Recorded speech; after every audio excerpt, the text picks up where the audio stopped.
We about to go live. We about to go live. Or we already live, huh? We alive. We in the flesh. Yes, yes.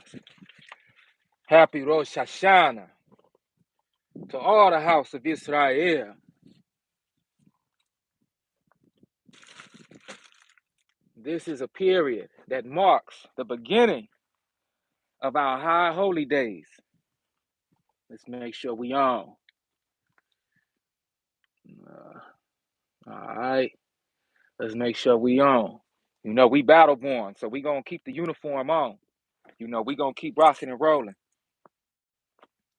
Yesterday, on this Gregorian calendar, was the marking of the first of Rosh Hashanah in this area of the world. Okay,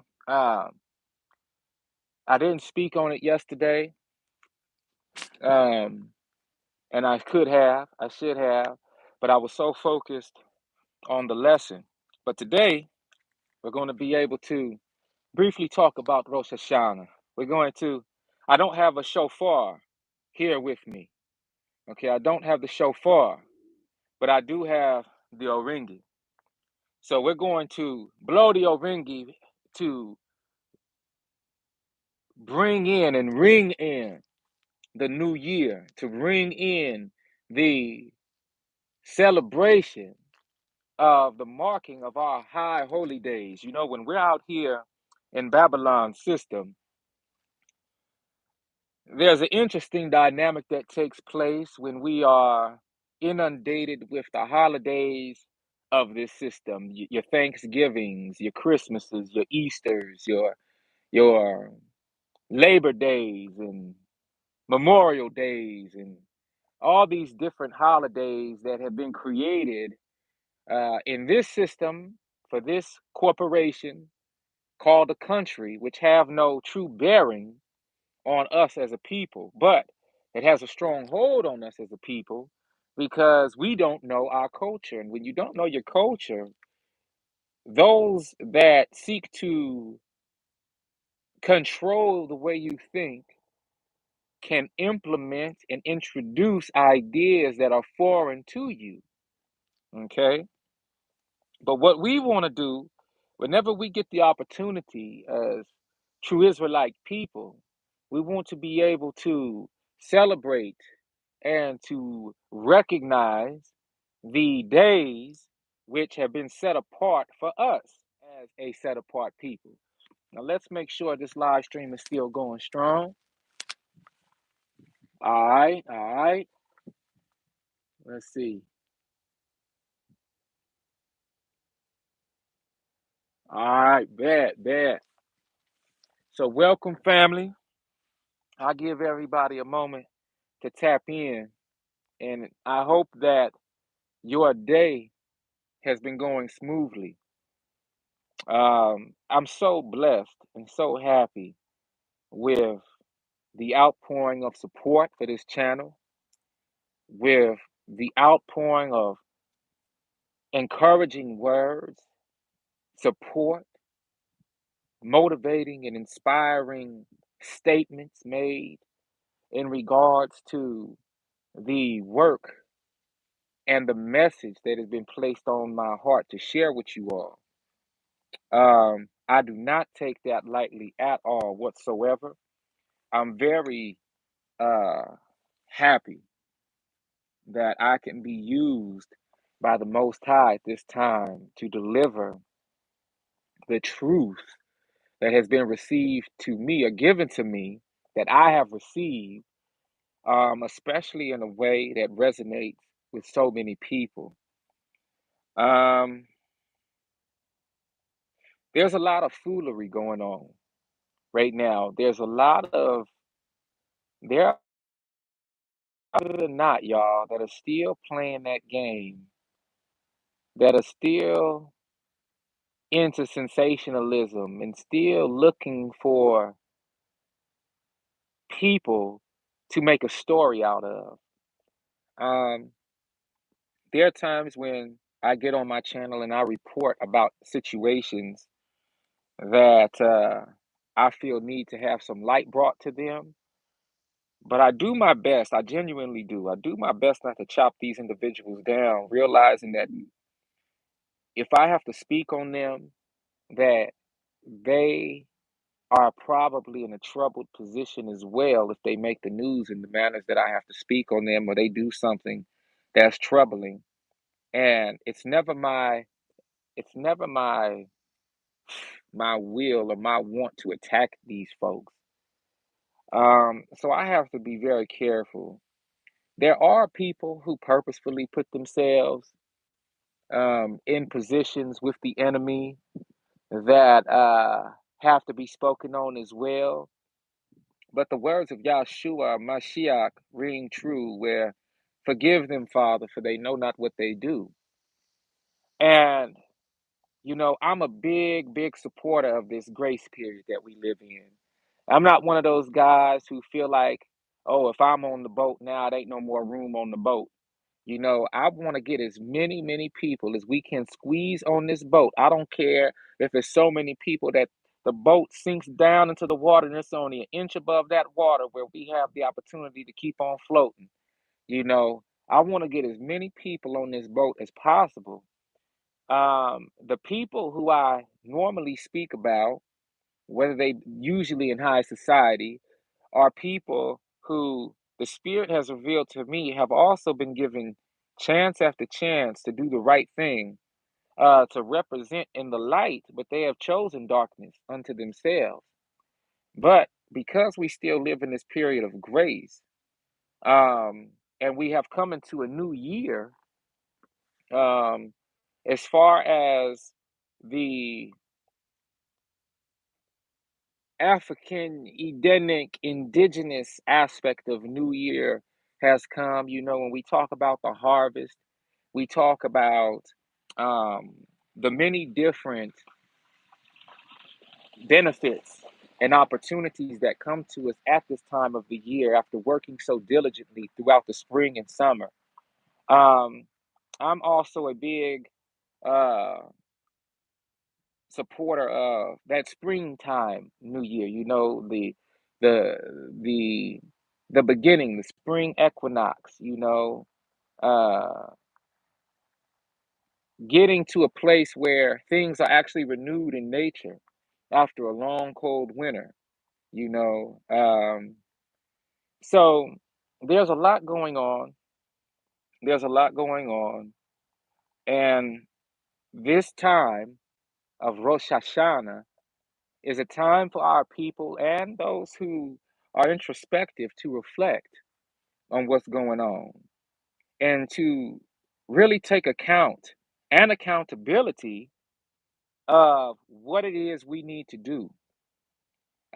When I read certain passages from the scriptures, and my mind is very imaginative, as a procreator in this realm, I oftentimes get very deeply involved with the intricacies of what it means to create and what it means to uh, experience in this realm. And when I match those experiences up with what we're actually going through as a macrocosm of people, it uh it still amazes me, that whole free will, that whole idea of free will, and how literally any one of us can do anything that we choose to do, right? And the so-called elite, they realize this. They do whatever they want to do while they create rules and laws for everyone else who they don't trust to do the thing that they want to do in terms of it being beneficial to the so-called elite.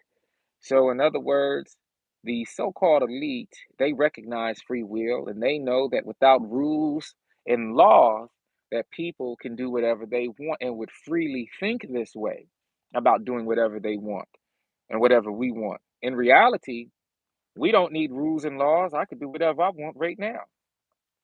I don't need the binding of a rule or a law over my mind and conscience to dictate and control what it is I want to do. And that's the power of those of us who are fully awakened and who walk with the Most High. You see, because I know this and I know that I can do whatever I want to do, I've chosen to take this opportunity to sit down in this beautiful field on this breezy day after much contemplation and introspection within myself. And I realized that I still have a work to do. One of my mustache hairs keep messing with me, y'all. I realize I still have a work to do.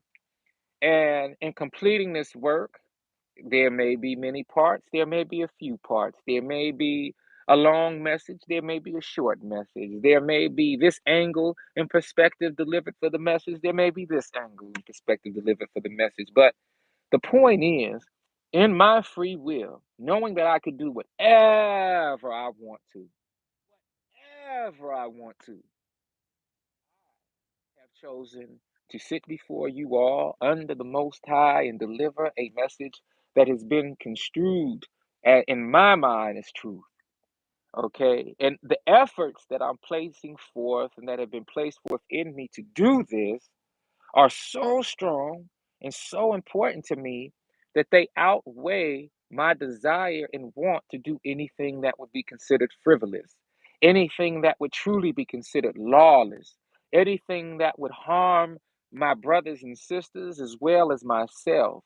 And so when I think about what we all can do on this world and on this earth, I have to admit that many people just don't have the juice for this.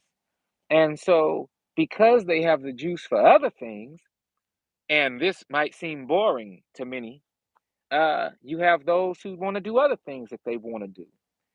And that is where, as a man of the Most High, I have to recognize and remember that everyone has the same benefit of free will that I was given. And this is why we have to be careful when we judge others. Okay. Um, To judge without knowing the intent of an individual's actions is one form of judgment that we have to be careful on because we are not in position to search the hearts of men and women and the actual minds of men and women. But when we come to judge an individual based off of the fruits that are produced from the intentions and the actions of the individuals who are enacting these instances, then we have a clear idea. If I walk across a tree and I see that this tree is clearly producing apples, then I can judge correctly that that is an apple tree. Now, where my judgment might be skewed is when it comes to the type or variant of apple that is. If I know my apples and I know that's a Granny Smith apple through and through, then I can not only judge that that is an apple tree, but I can judge that it is very well a Granny Smith apple. Okay.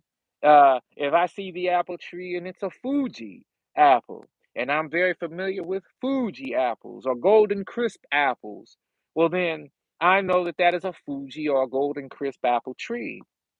So the more that I study and the more that I keep my mind open to the things of knowledge and wisdom, the more I can divulge my own judgment in regards to the thing that I'm observing. Okay, now this is very important, and this is one of the motivations for me sitting down before you again in this live stream is that through my study and through my observation, I have begun to recognize the fruits of man, the fruits of this experience, the fruits of the time and the era that we are living in. And at this point of my study, and at this point of the knowledge and wisdom placed within me, I would be a fool to call what I see going on in this placement anything but what it is. Okay. Now, in this opportunity to sit before you all under the Most High, there are there are scrolls and there are writings that predate my placement in this incarnation. In other words, I'm born 1985. So there are moments in time, there are moments in this era, there are people, situations, things, elements, materials, places. There are all sorts of things that were manifest into this place before I was in this incarnation.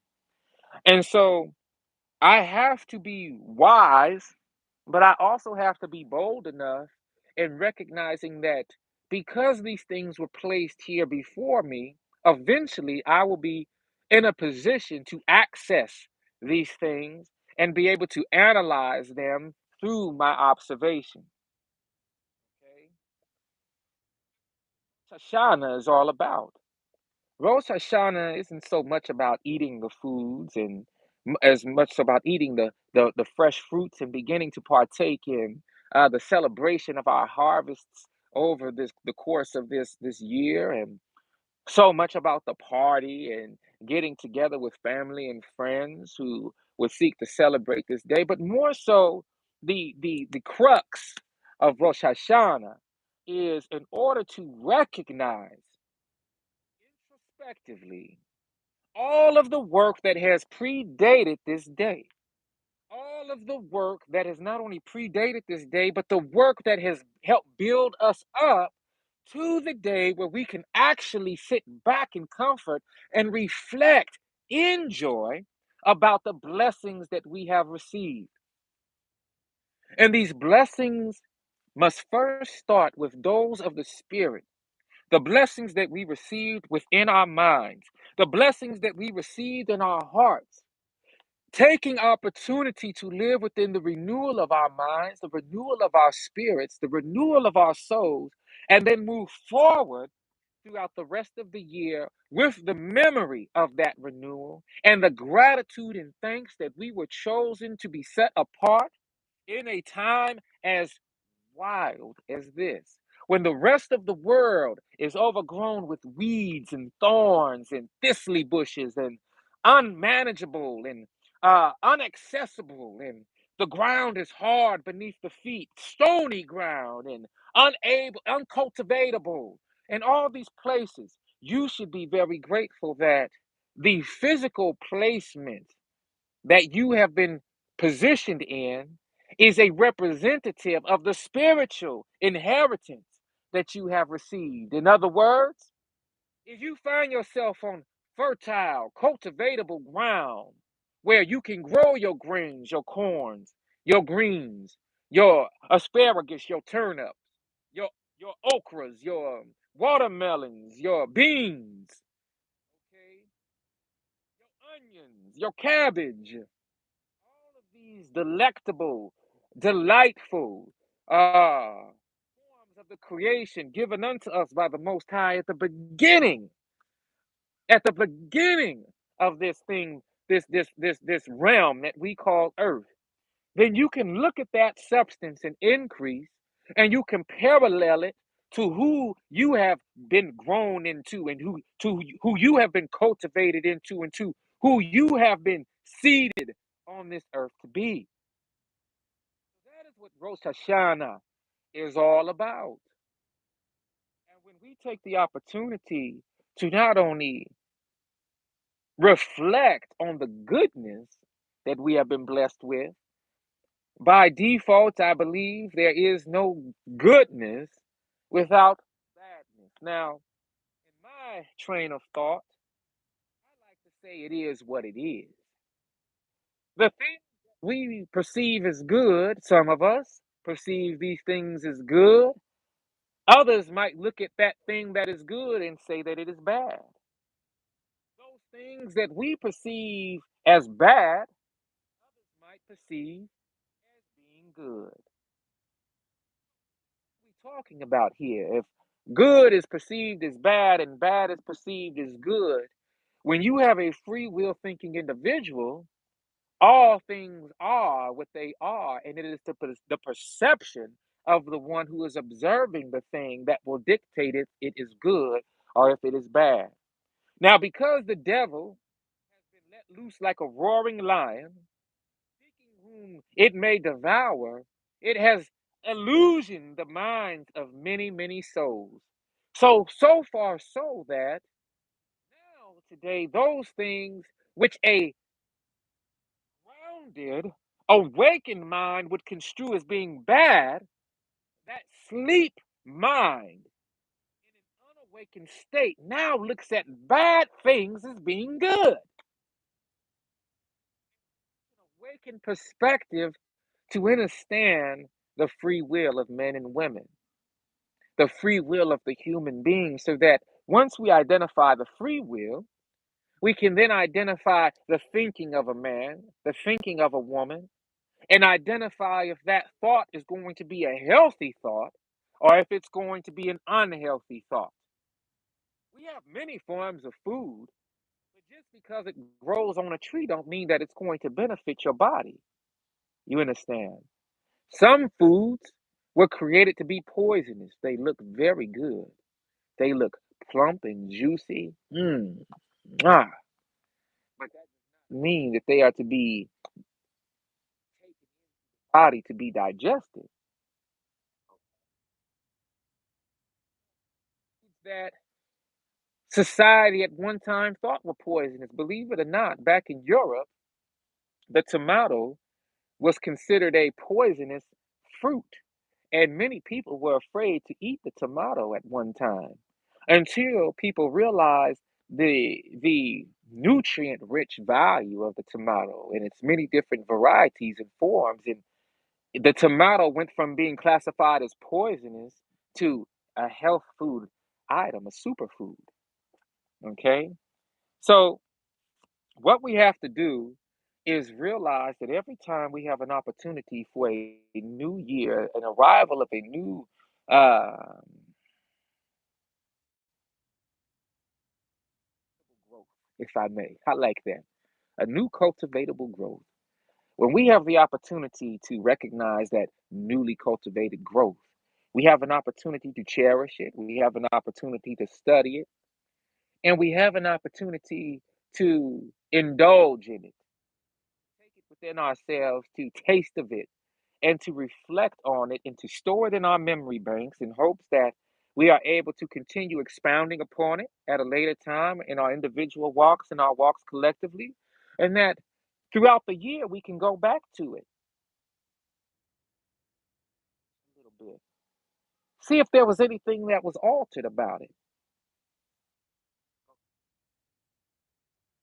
A lot of so called pastors today, unfortunately, going against what we read in the book of Matthew. I didn't know I was going to necessarily talk about this like this, but we're talking about Rosh Hashanah. And when I think about, oh, I love that word, antithesis. I love that word, antithesis. The opposite of things established. I love that word, antithesis. I've been seeing so many pastors, so-called shepherds of men, who are using their platforms to sermon, a certain word that I find very distasteful, and they're using their platforms to what I feel be very devilish. And they're attacking individuals who are quite pious in their actions. What do I mean by this? I saw a brother that's very popular on YouTube going live streaming on his phone and walking through an area, a downtown area of a city. And there was another brother that was on the sidewalk minding his business, the Most High, raising his voice in the name of Jesus. Now, when it gets to the point where individuals might not have been taught the true name of a Mashiach, I don't hold that against them. I carefully discern the spirit of the individual who is speaking. And I know that many folks still find power in the name of Jesus. And so I do not attack these individuals. I do not attack these folks. I just pray that they continue to be edified in the truth, okay? Yahshua Mashiach was a Hebrew Israelite man of the tribe of Judah. He has been elevated to the position of our high priest and our king, just like Melchizedek was in the days of Abraham. Okay? So we have to realize who we are dealing with when we talk about the Mashiach. But in the sense of this individual who was filming another brother giving alms or giving praise to the Most High for Yahshua in the name of Jesus. This individual, who is a popular pastor on this platform, decided to film this brother. And in the film's title, he says that this brother is demon filled. And I said, oh my goodness, this isn't going to be good. And in that short 2 to 3 minute video, the brother, this so called pastor, found a way to attack the brother verbally and to his congregation and to his followers by telling his followers that the brother lifting his hands to the Most High on this sidewalk, shouting out the name of Jesus, was demon filled, and that even the demons know the name of Jesus, and we are in the time of the end. I just shook my head. Then this same so called pastor decided to reach in his pocket on film and give the individual who is crying out to the Most High to bind the forces of wicked some money, an undisclosed amount of money on screen, while the brother that was being called a demon was lifting his hands and praying. So much so that the brother had to kind of stop what he was doing and look at this so called pastor handing him money. Because the brother that was crying out to the Most High was not doing it for money. He didn't ask for any money. He didn't say, excuse me, brother, would you mind sparing a few dollars for me so I could get me something to eat? The brother was being fed and filled with the Spirit. And yet, this pastor, so called pastor, decided he was going to get out there and hand this brother some money after first calling him a demon. And that's why he really made the video, y'all. He really made the video in order to showcase his charity. The real demon was the one who was filming, going live. The book of Matthew, chapter 6, verse 1 tells us plainly and clearly, in the words of Yahshua Mashiach, take heed that you do not do your alms before men. Alms are charity, okay? Alms are our charitable contributions that we feel moved to share with our brothers and sisters on our daily walk, to the orphan, to the elderly, to the disenfranchised, the displaced, to those who are without. When we are moved in our hearts to give alms, we must give alms when we are moved and called to do so. But there's a rule to this. We want to give alms in secret. We want to give alms from the position of piety ourselves. We want to give alms as a reflection of the blessings that was given to us in our lives, paying it forward to those who we can also be a blessing to, and the Most High be a blessing through us to those individuals. But we want to do it in a way where we don't shout at the top of the mountain that, hey, y'all, look what I'm doing for this individual right here. Look at what I'm doing over here. Yeshua Mashiach tells us, take heed that you do not do your alms before men to be seen of them. Otherwise, you have no reward of your Father which is in heaven. Therefore, when you do your alms, do not sound a trumpet before thee, blowing the trumpet. Look what I'm doing, everybody, turn your head. Do not sound a trumpet before thee, as the hypocrites do in the synagogues and in the streets, that they may have glory of men. Verily I say unto you, they have their reward. But when you do your alms, let not thy left hand know what thy right hand doing, that your alms may be in secret, and your Father which seeth in secret himself shall reward thee openly. That brother got up there and he did his charity, and so many of his followers were blinded by his act. So many of his followers got on that comment thread and began to big up him and began to, Pastor, you're a marvelous man, and this and that and this and that. I just shook my head. Now, I didn't know I was going to be talking about this particular aspect, but this all has to do with Rosh Hashanah. And it also has to do with the time that we are experiencing right now.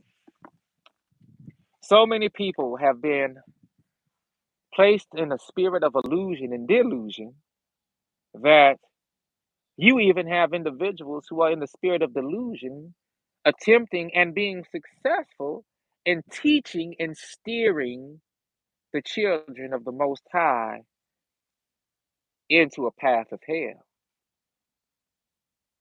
Hell is a destruction. Let me make sure we still live streaming. All right, very good.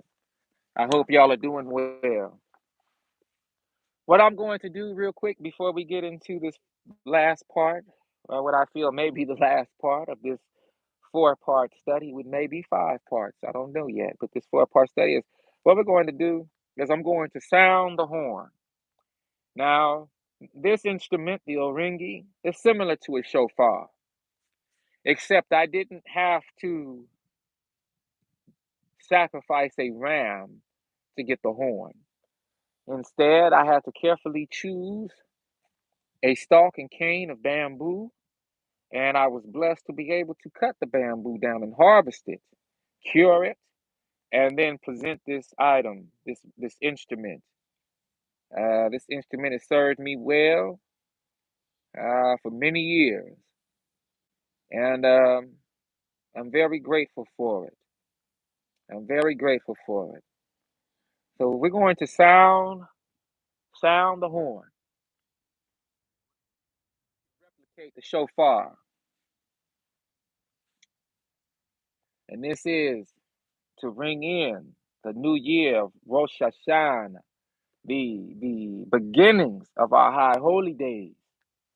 Okay, if we want to do our best to learn what these high holy days are. Next up, we have the Feast of Tabernacles, also known as the Feast of Booths, or simply the feast. And the Feast of Booths takes place where we take the pine, we take the palm, we take the thick birch wood, and we create a standard of sorts, a tent. And we do our best in this modern era to recollect our ancestry, our ancestors and ancestresses who were journeying through the wilderness. Okay, after being taken from Kemet, from Egypt, and having to be led through this wilderness on the way into that land that was promised to the children of Israel. So the Feast of Booths, the Feast of Tabernacles, is a remembrance and recollection of that. We are not in the Feast of Booths yet. We are at the beginning of the holy days, the high holy days, and that is Rosh Hashanah.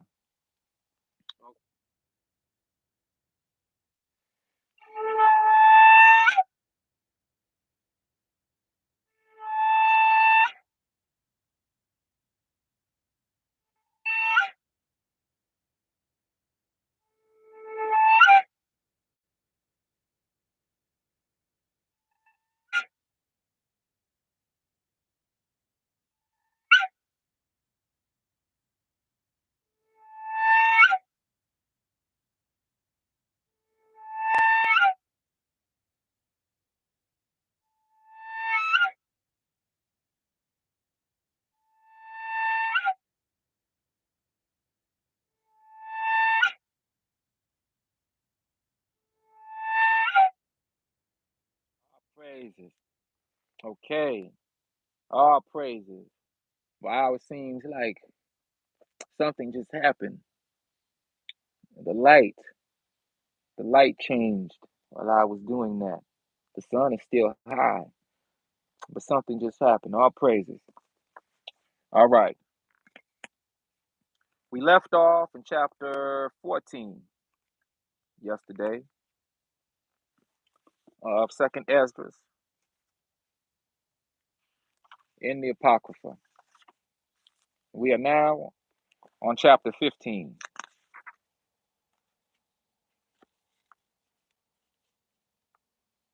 And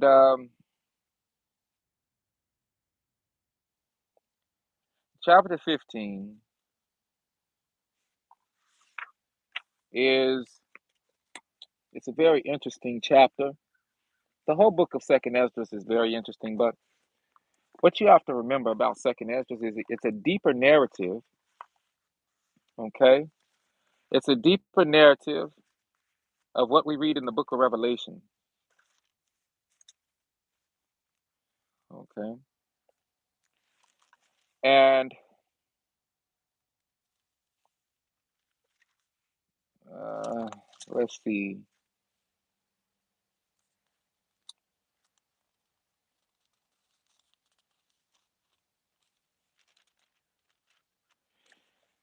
It's a deeper account of what we read from Revelation 6 all the way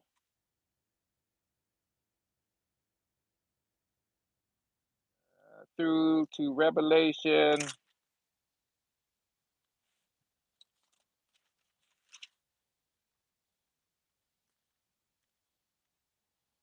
all the way to Revelation 18.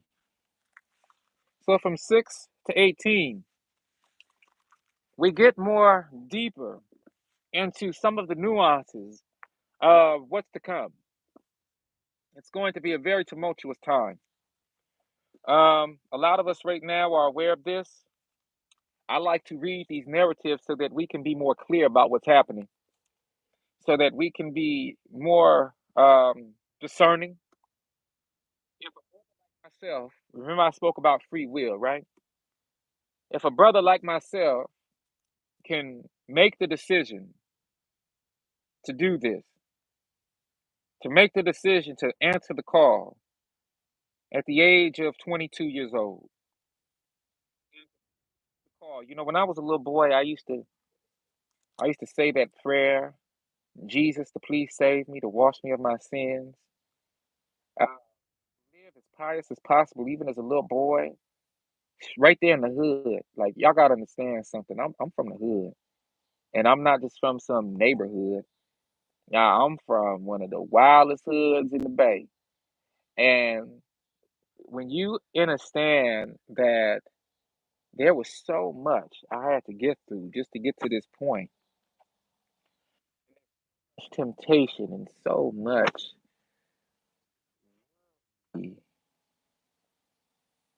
worldly, ah, for lack of a better term, worldly things that I could have allowed myself to be dissuaded with. It's such a blessing to be here right now. And because I remember my past, because I remember where I'm from, because I remember the situations that I was placed in, I must go hard, y'all. And I don't play with this. You from and the things that I've been put through, I know that the Most High hand is on my life, y'all. Move in a way in which honors that hand over my life. With this, to read this word and to live according to what has been given to me. I am not perfect by any means. I seek to be perfect, though, according to the word. I stumble, I mess up. There are times when I've fallen short of the glory of the Most High. Mercy extended to me has covered the multitude of transgressions that I myself have inflicted into the energy of this realm. Forget that. Then you doing is taking that same free will that you have been given, and I am utilizing it for this cause, for this purpose, for this moment in time, for this place in history. Because I see the seriousness of what our people are going through. The people of the world are hurting. The people of the world are confused. The people of the world minds are being destroyed. The people of the world are giving in to temptations left and right every single moment of this day. The people of the world are creating life, birthing life, and allowing that life to run rampantly crooked. It is only my hope that the channel like this serves as an example to others who might have been on the fence as to what it is they are supposed to do with their time, with the given to them, just as well as I have time that was given to me.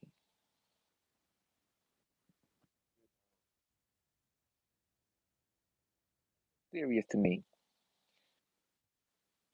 Time is so fragile, but you have to remember that time is a creation, just like you and I. And one day, time must be dismantled, just like these physical bodies must be dismantled. I think one of the only individuals that ever existed on the face of this earth named Enoch, he was one of the only ones to be into the heavenly realms while still in his physical body. Yahshua Mashiach ascended up in his physical body, but that was only after his physical body was destroyed temporarily. They had to kill him in his physical avatar so that he can illustrate the truth of immortality and regeneration, you see. So that was a special moment in time to highlight the power of the Most High over this physical realm. But even Yahshua, our dear King, be he had to be hurt so greatly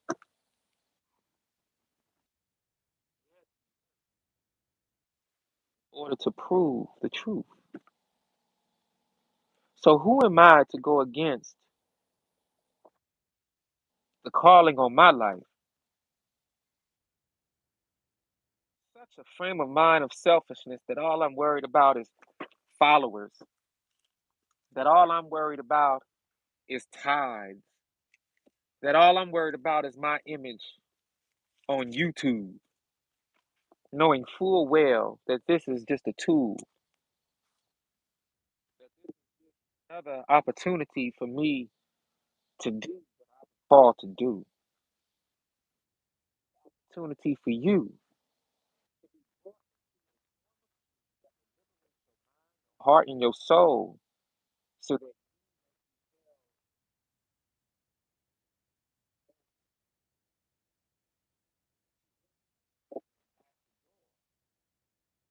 realm for the time that we have left, but also in the realm to come.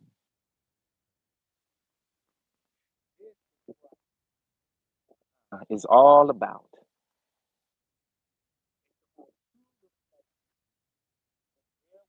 where we have been brought so that we can begin to take our mantle, the mantle of the Most High, onto ourselves, and that we can live within the calling that we have been called in.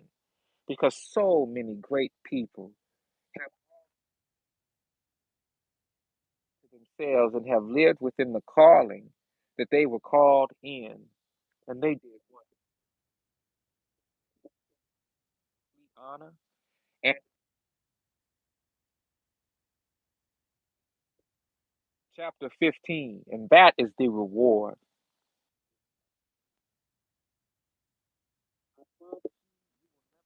Me,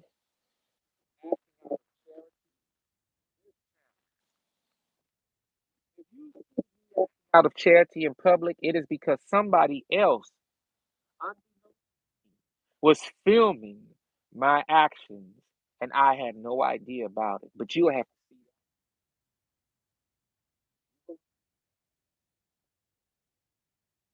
never see me pulling out my phone and film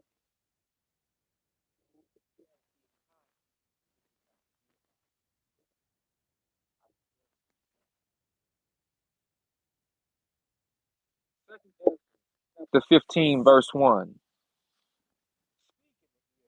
People, the word prophecy that I will put in your mouth, says the Lord, says the Most High,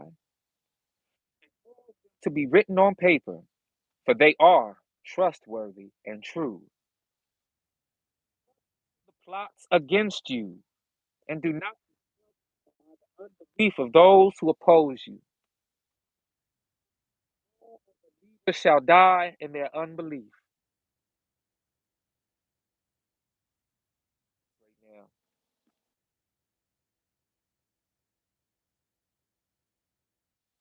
Because when you do this,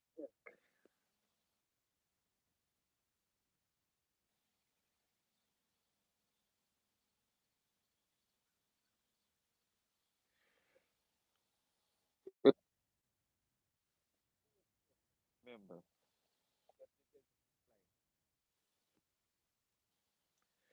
the salvation of your soul is not a plaything.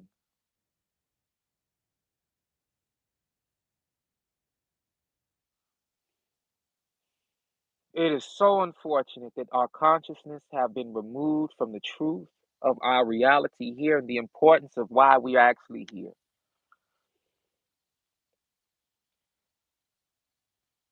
I want y'all to know I'm not afraid of the plots against me. I'm not afraid of those secret ideas that are being created and formatted to try to stop the purpose of life. The Most High placed me here, and only the Most High.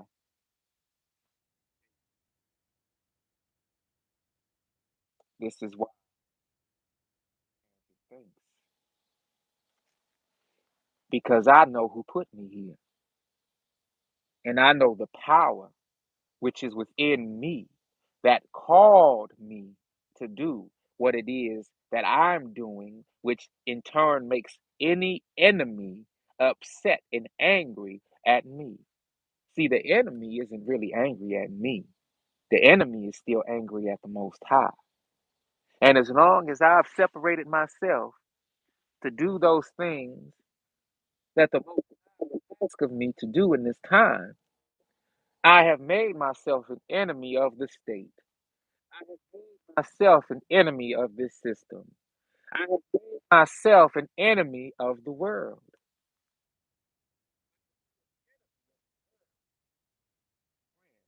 of the Most High.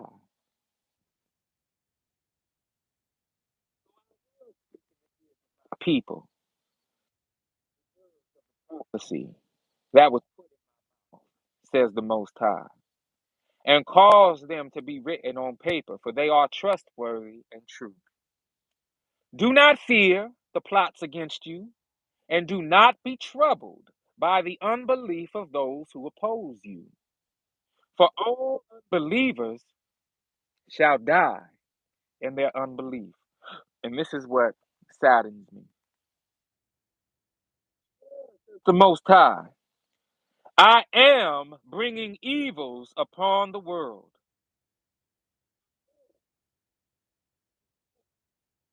death and destruction, because iniquity has spread throughout every land, and their harmful doings have reached.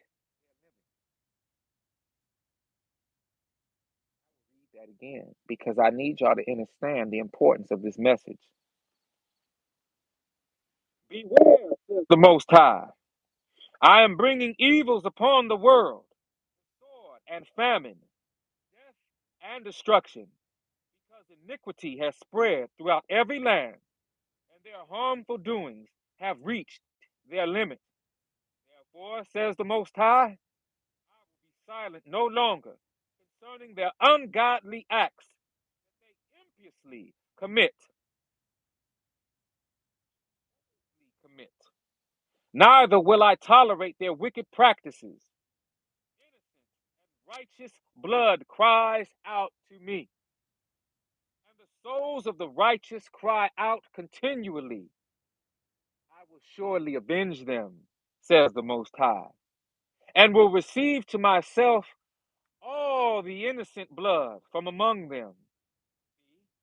My people are being led like a flock to the slaughter. I will not allow them to live any longer in the land of Egypt, but I will bring them out with a mighty hand and with an uplifted arm, and will strike Egypt with plagues as before, and will destroy all its land. I need y'all to understand that this place that we know as America today has always been Egypt. This is the old world. Mitzrayim is the Hebrew word for bondage.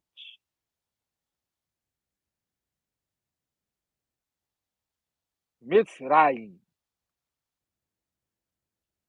And all of my Gentile nations who might watch this live stream and those like it, I do not speak hatred. I do not speak a message of racial bias.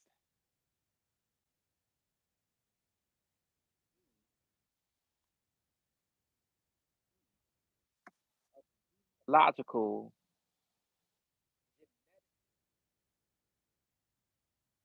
true and living bloodline of Jacob, of Israel, has been spread throughout the four corners of the world through the different slave trade captivity elements human beings have been inundated with over the course of this era. And in doing so, you to see the oppressive nature of this wicked and devilish system that has sought to keep down the children of the Most High, the children of Jacob. Four corners of the world, with our names removed, with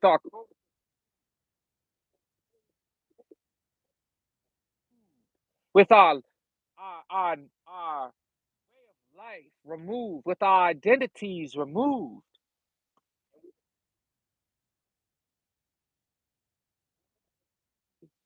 our in this modern era, this place that we know as America has many different names. One of which is Mitzrayim, Egypt. And the Most High tells us that we will be removed from this place one day. When the spread to the four corners of the world, we will be removed from. But those who will be removed are not all of us, because the majority of our people are still deciding all of the grace and mercy extended to us to live in total, complete, utter wickedness. Those of us, the Israelite blood, within that wickedness will also be destroyed and culled with those of the world of the Gentile nations who have also decided not to answer the call of truth. Two-thirds of our people in Israel will be destroyed before we are rounded up again and brought within the sanctified and sacred borders that have been extended by the Most High. And it is a saddening thing that I have to report that aspect to you all. Verse 10 of 2nd Ezra chapter 15 reads again, "See, my people are being led like a flock to the slaughter. I will not allow them to live any longer in the land of Egypt, but I will bring them out with a mighty hand, with an uplifted arm, and will strike Egypt with plagues as before, and will destroy all its land. Let Egypt mourn in its foundations because of the plague of chastisement and castigation that the Most High will bring upon it. Let the farmers that till the ground mourn,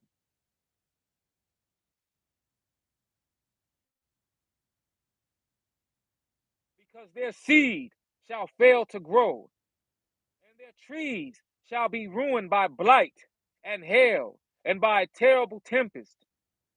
Also for the world and for those who live in it. For the sword and misery draw near them, and nation shall rise up to fight against nation, with swords in their hands.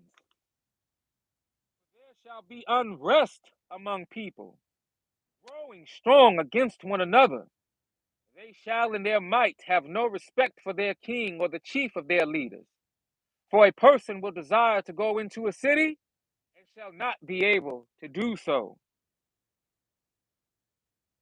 Right now, we have already been asked to flee from the cities, to leave the cities. But a time is soon coming when martial law will be decreed amongst all the nations in all the land. And wherever you find yourself, that is where you will have to be.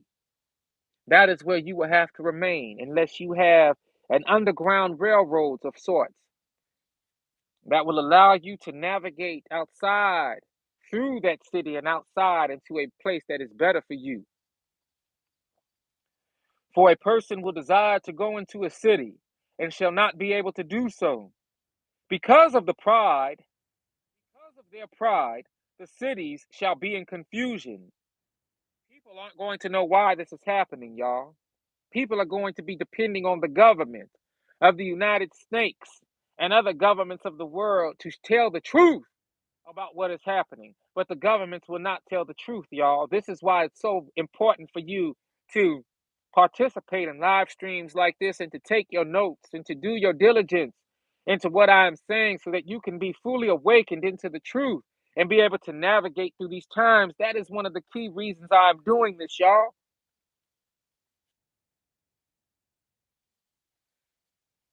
Because of their pride, the city shall be in confusion, the houses shall be destroyed, and people shall be afraid. People shall have no pity for their neighbors, but shall make an assault upon their houses with the sword, and plunder their goods, because of hunger for bread, and because of great tribulation. Remember yesterday's lesson I shared that we were in the 12th part of the age. And the 12th part is the bringing in of the end of this age, this era, this time that we are in. And that is why we see this age has grown so old, like an old, elder, senile person who no longer can function the way that it is supposed to. Oh, Most High, kingdom come. May your will be done on earth as it is in heaven.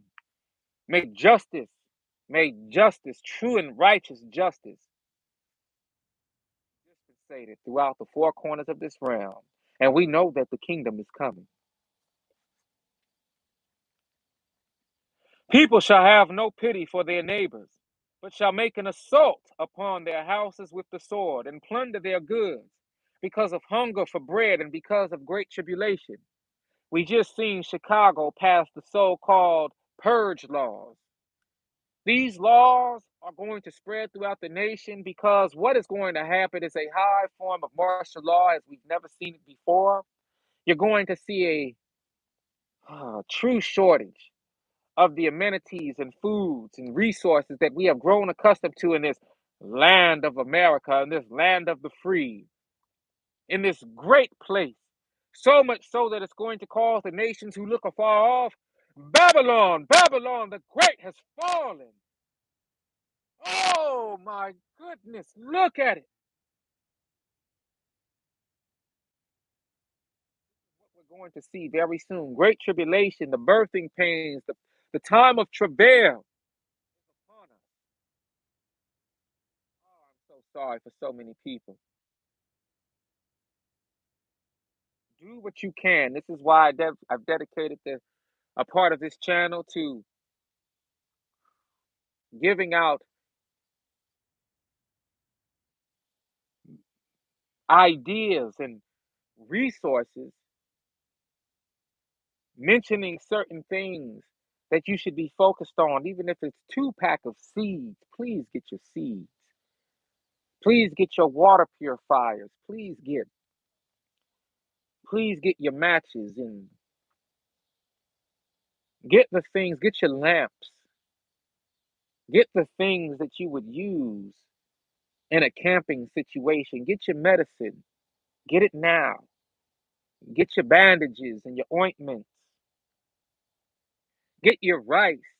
Get your beans. Get your food products that can be cooked over open flame.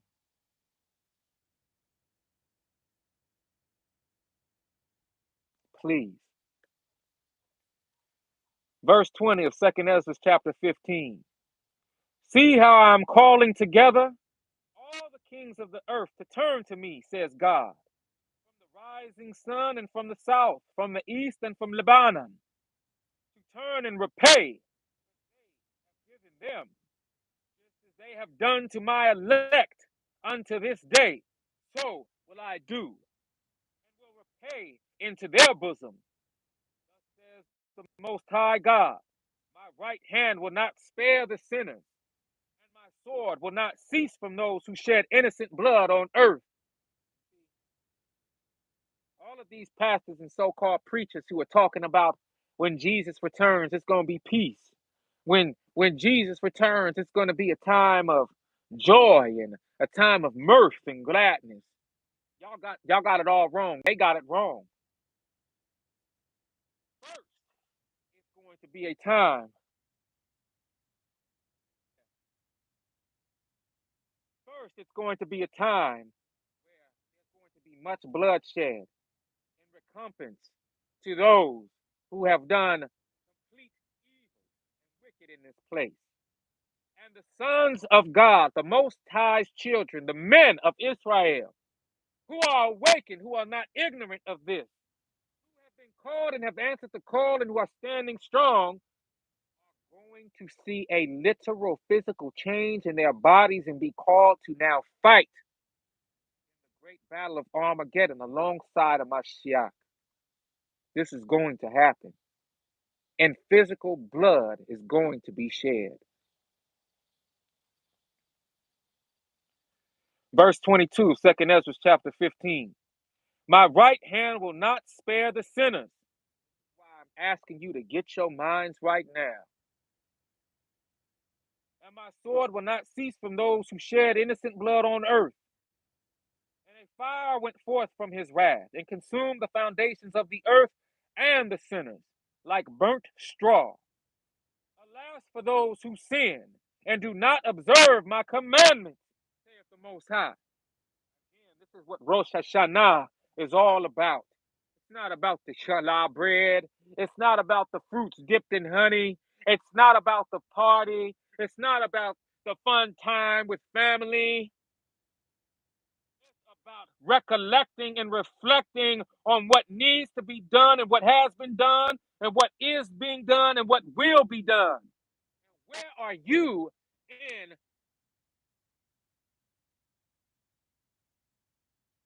whole paradigm?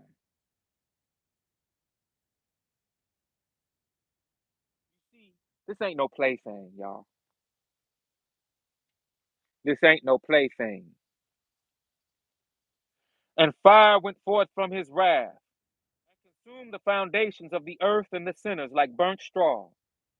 Alas for those who sin and do not observe my commandments, saith the Most High. I will not spare them. Depart, faithless children. Do not pollute my sanctuary. For God knows all who sin against him. Therefore, he will hand them over to death and slaughter. This is why we are seeing an upsurge in all of the rappers and entertainers being killed, and all of those who've been placed in front of us as so called celebrities, and all of our loved ones, and all of those of us who are being shot down by people who had that opportunity to live in truth and righteousness and who just did not answer the call. They have been made an example to those of us who still have one more chance. One more time, one more time. We have all been brought together one more time. Y'all remember that song? You have one more time to get this thing right. I pray that you answer the call. Oh, I just smelled a sweet, rosy smell, and there's not a single rose around me. Hmm.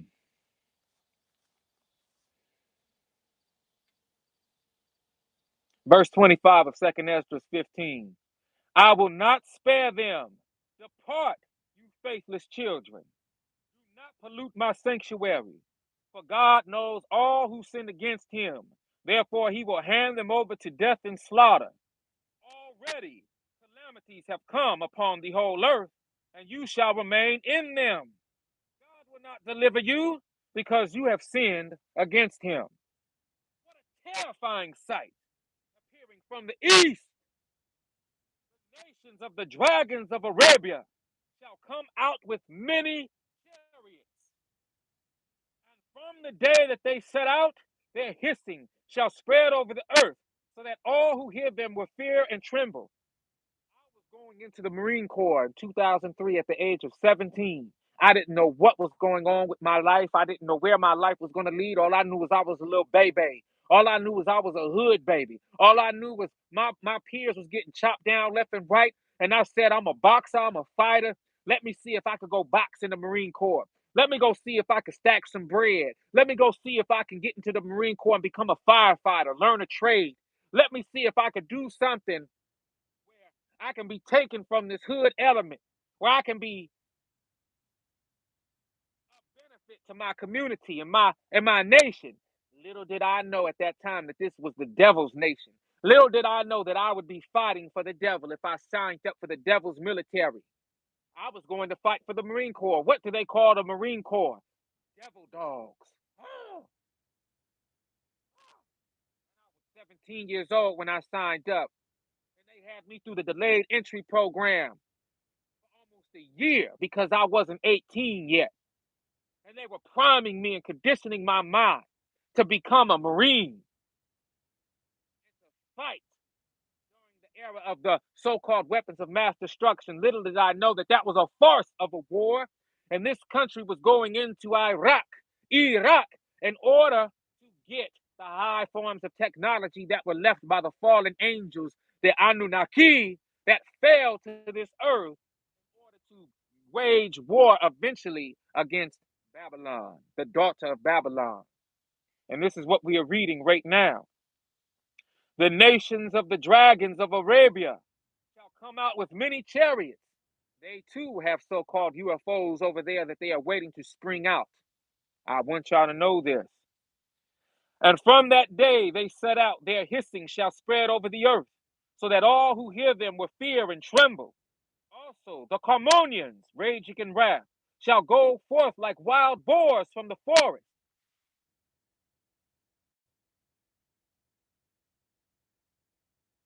And with great power they shall come and engage them in battle. And with their tusks they shall devastate a portion of the land of the Assyrians with their teeth. The Assyrians is the era that we know as Iraq today. I see your comment, family. When I get up, I'll go and check it out, okay? Thank you. Be patient with me, please. And then the dragons, remembering their origin, shall become stronger. And if they combine in great power and turn to pursue them, then these shall be disorganized and silenced by their power, and shall turn and flee. And from the land of the Assyrians, an enemy in ambush shall attack them and destroy one of them. And fear and trembling shall come upon their army, and indecision upon their kings. See the clouds from the east, and from the north to the south. Their appearance is exceedingly threatening, full of wrath and storm. They shall clash against one another and shall pour out a heavy tempest on the earth, and their own tempest. And there shall be blood from the sword as high as a horse's belly, and a man's thigh, and a camel's hock. And there shall be fear and great trembling on the earth. Those who see that wrath shall be horror stricken, and they shall be seized with trembling. After that, heavy storm clouds shall be stirred up from the south and from the north, and another part from the west. But the winds from the east shall prevail over the cloud that was raised in wrath, and shall dispel it. And the tempest that was caused destruction, that was to cause destruction by the east wind, shall be driven violently toward the south and west. Great and mighty clouds, full of wrath and tempest, shall rise and destroy all the earth and its inhabitants, and shall pour out upon every high and lofty place a terrible tempest, fire and hail, and flying swords, and floods of water, so that all the fields and all the streams shall be filled with the abundance of those waters. When we hear about great and mighty clouds, we are hearing about the chariots of the Most High. We are hearing about so-called UFOs. This is what the Honorable Elijah Muhammad was talking about when he said the mothership, all of the chariots. This is the day that has greatly been prophesied. They shall destroy. Who is they? The chariots and those who are flying in them. Our exalted and esteemed ancestors and ancestresses who look like you and I. They shall destroy cities and walls, mountains and hills, trees of the forest and grass of the meadows and their grain. They shall go on steadily to Babylon and blot it out. They shall come to it and surround it. They shall pour out onto it the tempest and its fury and all its fury. Then the dust and smoke shall reach the sky, and all who are around it shall mourn for it. Remember, when we go back to Genesis,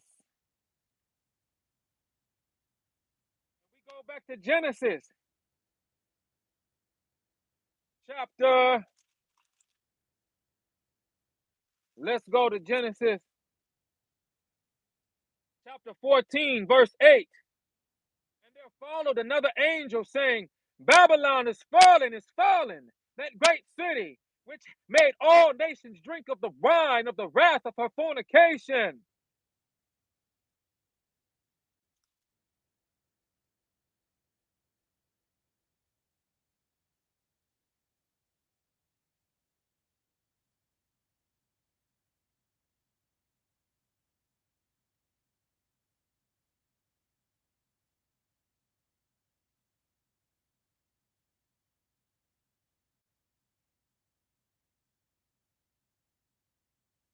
Revelation chapter 6, read it.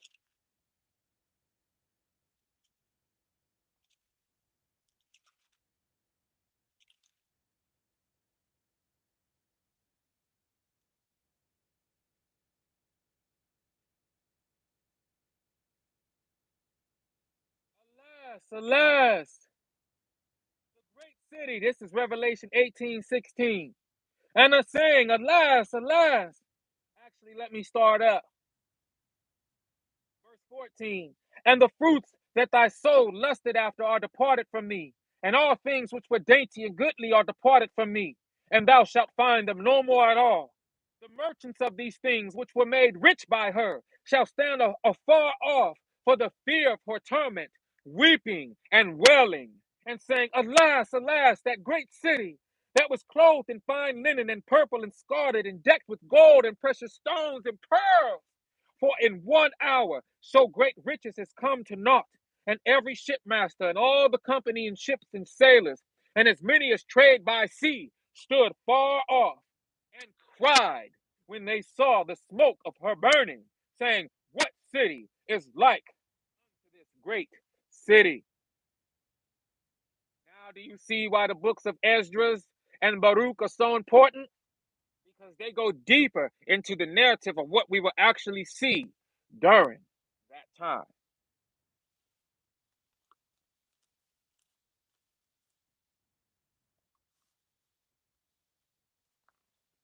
They shall go on steadily to Babylon to blot it out. The light ships, the chariots, who's going to blot it out? They shall come to it and surround it. The fleets are already in position, people. The fleets are already in position.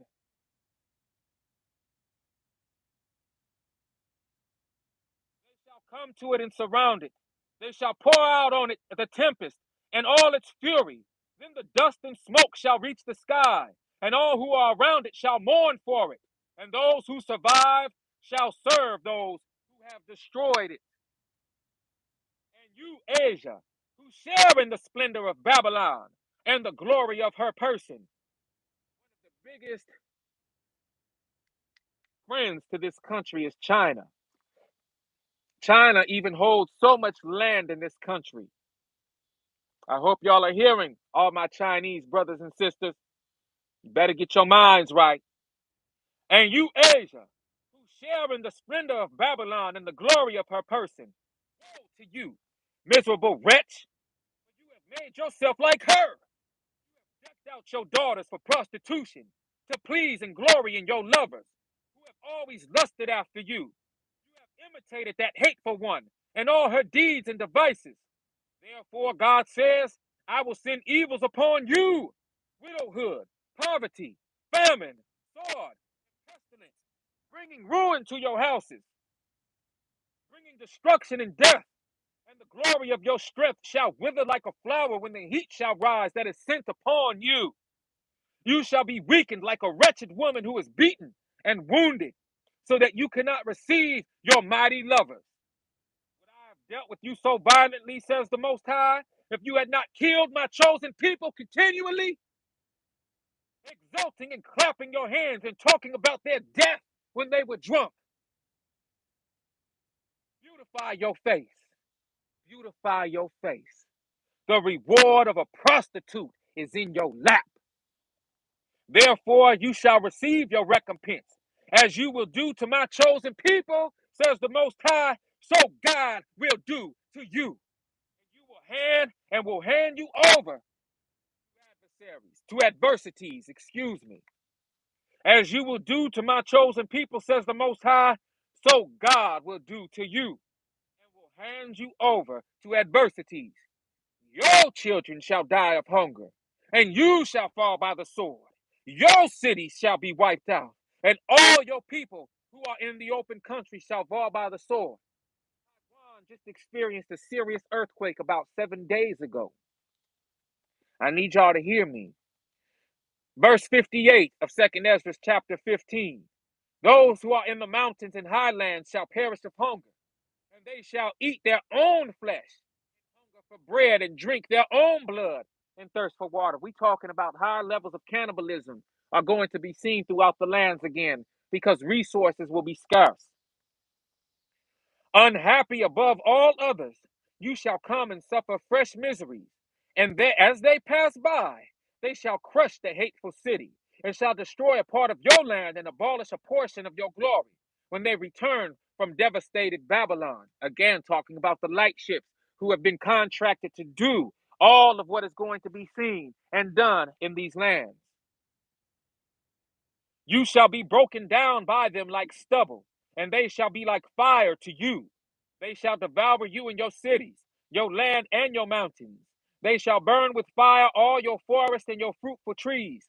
They shall carry your children away captive. They shall carry your children away captive, plunder your wealth, and mar the glory of your countenance.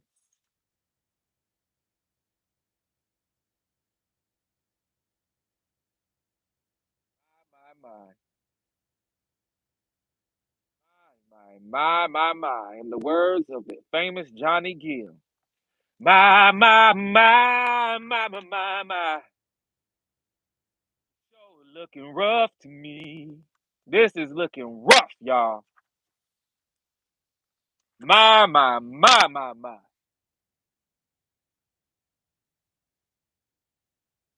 Stop right there. Stop right there. This ain't no plaything. Yeah, y'all, I keep looking behind me because the grass is a little taller behind me. I haven't had a chance to mow it down like I was telling you. And I'm in the wilderness. Yes, I'm on my land, but it's still wilderness behind me. You see a forest behind me. That forest extends back about 100 yards or so to the east, and then there's an inlet of open territory, open land, and then there's another branch of the forest that extends maybe about 50 yards. So I'm not going to do anything with that forest like that. I'm going to keep it because in this time that we're living in, I need the animals that take refuge in that forest to continue to grow and to continue to breed and continue to do what they do. Should I need to go hunt for some food for my family? You understand me? So on this Rosh Hashanah, you have heard a great narrative shared with you. I had to read what I read the way I read it will see it's not no games being played. That narrative that the Most High is returning with loving arms and open and kumbaya, kumbaya, that's not the time. The chariots of the Most High are literally in position, y'all. Literally in position. Do y'all hear me? Literally in position. And this isn't a plaything. Please get your house in order. And on this Rosh Hashanah, reflect about where you are in your life, where you would like to be in your life, and begin to do the things that you need to do in order to prepare for this element of the era of the time that we are in right now. We are in the 12th part, okay? We are in the 12th part. I don't tell you these things and share these things with you to frighten and scare you. I share these things and tell you these things because that is what I, as a man of Israel, have been contracted to do. This is part of what I'm supposed to do, part of my purpose. I never know who this message is going to go to, but I just hope that it goes. Let's see some of these questions. You're going on and out. Oh, hello, my name is. I'm sorry about that, family. War has been, let's see. War has been since the beginning of time. I hear what you're saying about war, but I support those who risk their lives, veterans. Why, thank you. Thank you. Well, I have to tell you something about that. If that's how you feel, and you feel strongly about that, what they don't tell you about the military is most of these folks are self-serving individuals who get a GI Bill or some kind of benefit for signing up, first of all. Okay. Secondly, if these veterans were so, first of all, you have to remember a veteran is someone who has served multiple tours or someone who has retired from the military.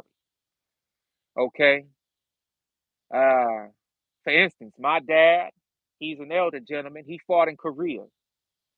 He signed up for the Marine Corps when he was 16 years old, and he lived and he fought in Korea. Every war, my grandfather fought in World War II. One of my grandfathers fought in World War II. Both of them actually fought in World War II. My great grandfather fought in World War One. My paternal grandfather fought in World War II. My paternal great grandfather fought in World War One. And they came back to a hellish nation as so-called black men in this nation. My maternal grandfather fought in World War II and came back to segregation, came back to Jim Crow laws, came back as a strong so-called black man who still had to carve his way out in this place. When I think about the veterans of today, I think about self-serving individuals who don't really truly understand what it means to fight for this country, because if they did, the war would have long started right here. And our veterans and our soldiers would not be across seas fighting a war that they know nothing about, being used as pawns by the so-called elite. So I say this, my dear family. Hello, my name is.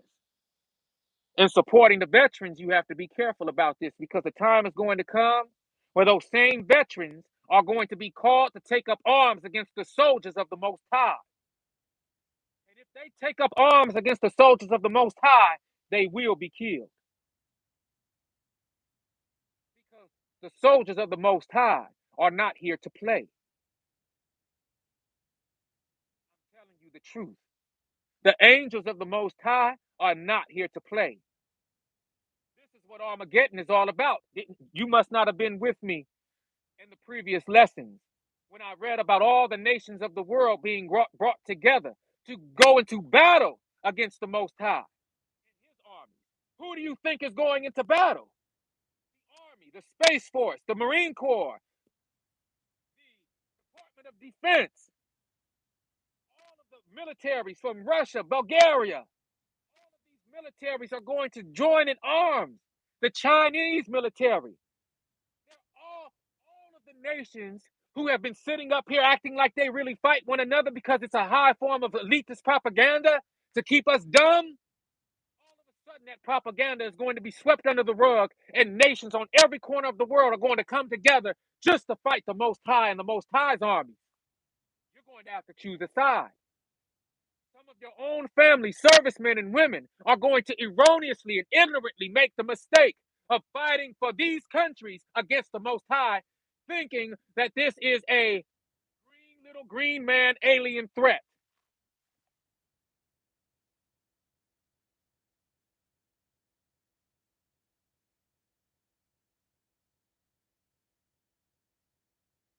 Yes, I will thank them. Thank you. But you have to recognize what's really going on. You must recognize the truth of my words. I have brothers who served in the Marine Corps. This is why I was going to the Marine Corps. I have two older brothers, one who served in the Army, one who served in the Marine Corps. Our dad served in the Marine Corps. Our grandfather served in the Army. I have family in the Navy. All of these so called black men, all of them have a story to tell. I consider myself spared. I have been brainwashed as a 17-year-old, being taken advantage of by the United States government to control my life and my avatar, which was not theirs to control. The Most High knowing that I would not be a servant and soldier for this country and for the devil, but a soldier and servant for the true and living King.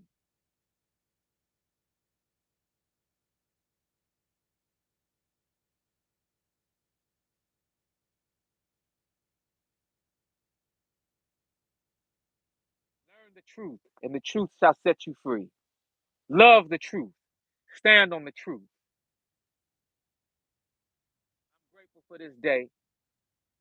Let's go head on and close out this study, this lesson. Family, please excuse me how I'm speaking and responding to you. I'm filled up right now because it's clear at this point that you didn't know this, what I'm just shared with you. But now that you know this, it's something that you have to do. You have some work to do. You have some studying to do, just like myself. Study to show thyself approved, okay? Study to show thyself approved. Study to keep yourself in a place of knowledge and sound wisdom because we are in the time of the end of this kingdom. And this kingdom is going to fight however it can in order to stay standing for as long as it can. I don't represent this kingdom. I represent the Most High in the kingdom to come. So by default, I'm an enemy to this kingdom. And I've long accepted that and everything that comes with that.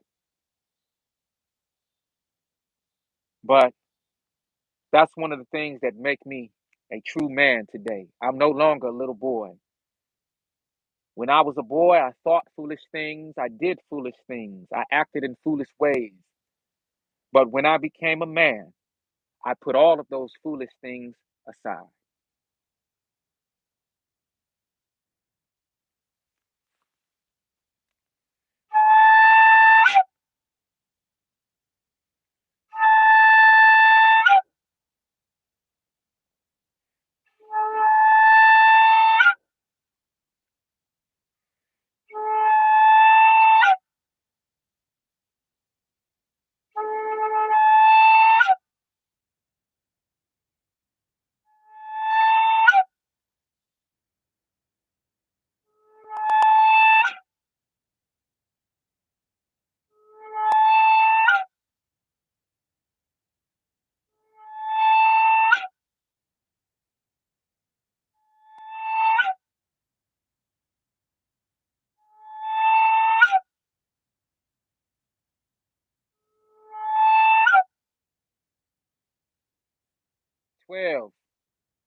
Israel. Be awakened, be strengthened in this day. Blessings of peace, love, and light to all who are able to join me on this day of introspection and reflection. Rosh Hashanah, the beginning of our high holy days in this captivity, in this place, wherever you be, in the four corners of this world. I love you. I salute you always. May we give thanks and honor and all the glory to the Most High. Remember, get your seeds, get your water filters, get your medicine, get your bandages, your ointments, get your foods that you can cook over an open fire. Prepare your mind, prepare your heart for what's to come and what is. Remember, the chariots of the Most High are all around us, all around me right now as I share this message to you. So I don't move in fear. Now, even if they were not here, I would not move in fear. The Most High placed me here, and when my time is up, the Most High will return me on to the heavenly space. So I thank y'all for joining me this day. Be blessed always. Be blessed in your coming. Be blessed in your good going. May goodness flow to you, and may goodness flow through you. May you be a blessing to those who you meet, and may those who you meet be a blessing to you. May you receive the goodness of this realm, as well as the goodness of the realm to come. It's your brother, True Jew. I love you to light always. Most High Mama and Papa willing, I'll be back with another one. But until then, stay vigilant, stay blessed. Gone.